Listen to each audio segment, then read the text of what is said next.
दोस्तों, मैं हूँ अर्चना शुक्ला। भजन लोकगीत चैनल पर आप लोगों का बहुत बहुत स्वागत है। आज मैं आपको वैशाख स्नान की कहानी सुनाने जा रही हूँ। अगर आपको ये कहानी पसंद आई तो प्लीज़ कमेंट बॉक्स में भगवान विष्णु की जय अवश्य लिखिएगा। बहुत समय पहले की बात है कि किसी गांव में कुम्हार और कुम्हारिन रहते थे। उनके पास एक गधा भी था। वह रोज गधे को लेकर मिट्टी लेने पहाड़ियों की तरफ जाते थे। मिट्टी खोदकर गधे पर रखकर अपने घर मिट्टी लाते थे और उस मिट्टी की मटकी बनाकर वो बेचते थे। कुम्हार दंपति का यही आय का साधन था। कुम्हार कुम्हारन की शादी को कई साल हो गए थे, लेकिन अभी तक उनके कोई संतान नहीं थी। इसीलिए वह दोनों पति पत्नी थोड़ी दुखी रहते थे। कुम्हार दंपति बहुत दयावान और धार्मिक प्रवृत्ति के थे। वह दोनों सभी व्रत पूजा पाठ दान पुण्य भी किया करते थे। लेकिन एक दिन की बात है कि कुम्हार का मित्र उससे मिलने आया। कुम्हार के मित्र ने कहा कि मित्र, तुम नदी से मिट्टी लाया करो। नदी के उस पार बहुत अच्छी और चिकनी मिट्टी है। तुम उस मिट्टी को लेकर आओ और उससे घड़े बनाओ। उस मिट्टी से तुम्हारे घड़े बहुत ही मजबूत और सुंदर बनेंगे और इससे घड़े की कीमत भी अच्छी मिलेगी। तो अपने मित्र की बात सुनकर कुम्हार दंपति नदी के उस पार से मिट्टी लाने का फैसला कर लिए। वैशाख का महीना शुरू हो गया और वह दोनों पति पत्नी सुबह जल्दी जल्दी उठकर अपने गधे को लेकर मिट्टी लेने जाते।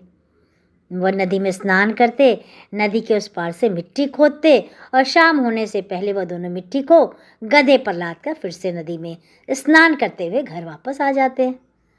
धीरे धीरे इसी तरह से वैशाख का महीना पूरा बीत गया और अब कुछ समय बाद कुम्हार की पत्नी गर्भवती हो गई। 9 महीने बाद उसे एक पुत्र को जन्म दिया और कुम्हार कुम्हारिन पुत्र को पाकर बहुत खुश हुए। उन्होंने पूरे गांव में लड्डू बंटवाए। अब उनके रिश्तेदार उन्हें बधाई देने आए और उन्होंने कुम्हार दंपति से पूछा कि यह चमत्कार किस कारण हुआ है। तब गांव के सरपंच ने कहा कि हमें पंडित जी को बुलाना चाहिए और उनसे पूछना चाहिए कि यह चमत्कार किस कारण से हुआ। फिर पंडित जी को बुलाया गया। पंडित जी इसका कारण पूछा गया पंडित जी से। पंडित जी बहुत ही ज्ञानी और विद्वान थे। उन्होंने अपना ध्यान लगाया और सब कुछ जान लिया। फिर पंडित जी ने कहा कि इन पति पत्नी की ने अनजाने में वैशाख में स्नान किया है और जिसका फल इन्हें मिला है। तब सरपंच जी ने कहा, पंडित जी, जब अनजाने में हुआ और वैशाख स्नान का इतना अच्छा फल मिला, तो अगर विधि पूर्वक वैशाख स्नान किया जाए तो कितना फल मिलेगा। तब पंडित जी ने कहा कि आपने सही कहा। जो कोई भी विधि पूर्वक वैशाख स्नान करता है, वैशाख मास में बड़पीपल आंकड़े के पेड़ और केले के पेड़ को सींचता है और सुबह शाम दीपक जलाता है, उसे उसका अच्छा फल जरूर मिलता है। मनुष्य के कई जन्मों के पाप धुल जाते हैं, दरिद्रता का नाश होता है और निसंतानों को संतान की प्राप्ति होती है। अभी पंडित जी वैशाख मास की महिमा महात्म को बता ही रहते कि तभी कुम्हार के गधे की भी मृत्यु हो जाती है और उसने दिव्य देह धारण कर ली। गधे ने दिव्य देह धारण कर ली। उसे लेने के लिए दिव्य विमान आया और वह गधा दिव्य देह धारण कर देवदूतों के साथ, ठीक है ना, वह दिव्य देह धारण कर देवदूतों के साथ उस विमान में बैठकर चला गया। फिर कुम्हार दंपति ने सबको बताया कि इस गधे ने भी हमारे साथ वैशाख स्नान किया था, उसे भी इसका फल मिला है। गांव वालों ने अपनी आंखों से 2-2 चमत्कार देखे।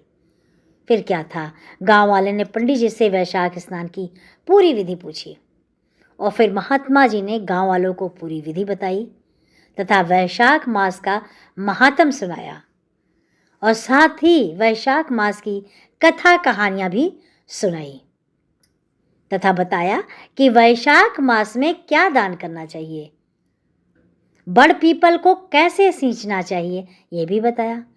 फिर सरपंच ने सब जगह ढिढोरा पिटवा दिया कि वैशाख मास में दान पुण्य स्नान करना चाहिए, उससे अच्छा फल मिलता है। जय हो भगवान विष्णु की। आपको अगर ये कहानी वीडियो पसंद आई हो तो कमेंट बॉक्स में कमेंट ज़रूर करिए, लाइक सब्सक्राइब ज़रूर करिए और हाइप का बटन ज़रूर प्रेस करिए, जिससे हमारा हौसला अफजाई हो।